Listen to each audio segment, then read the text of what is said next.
Praise the Lord. இன்றைய பலப்படுத்தும் வார்த்தை சங்கீதம் 33 அதிகாரம் 9வது வசனம். Psalm chapter 33 verse 9. அவர் சொல்ல ஆகும், அவர் கட்டளையிட நிற்கும். For he spoke and it was done, he commanded and it stood fast. ஹல்லேலூயா. ஏசப்பா சொன்னாங்க அப்படின்னா காற்றும் கடலும் அவருடைய வார்த்தைக்கு கீழ்ப்படுகின்றது. இந்த உலகத்துல இருக்கிற எல்லாத்தையும் உண்டாக்கினவர் ஏசப்பா தான். அவர் சொன்னாருன்னா எல்லாமே அவருக்கு கீழ்ப்படியும். அப்போ உங்க வாழ்க்கையில இருக்கிற பிரச்சனைகள், உங்க வாழ்க்கையில இருக்கிற எல்லா தேவைகள், இது எல்லாவற்றையும் நீங்க பார்க்கின்ற பொழுது நீங்க நிறைய நாட்கள் சோர்ந்து போய் பயந்து போய் என்ன ஆகுமோன்னு சொல்லி நீங்க நினைச்சு ஒரு கலக்கத்தோட நீங்க இருக்கிறீங்க.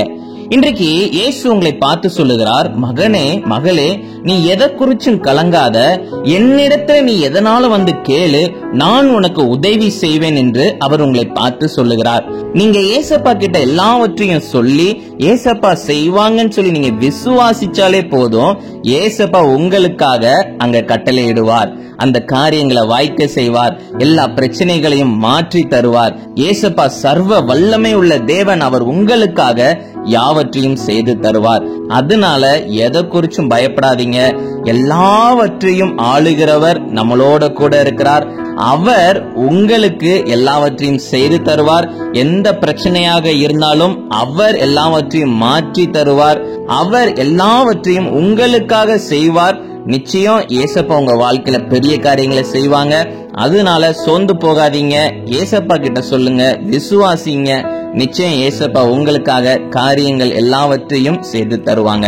நம்ம எல்லாரும் கண்களை மூடி ஜெபிக்கலாம். எங்களை நேசிக்கிற நல்ல தகப்பனே, ஏசப்பா பிள்ளைங்க இந்த நாள்ல ஆண்டவரே ஏசப்பா விசுவாசத்தோட ஜெபிக்கிறாங்க. ஆண்டவரே பிள்ளைங்க வாழ்க்கையில ஒரு அற்புதத்தை செய்யுங்கப்பா.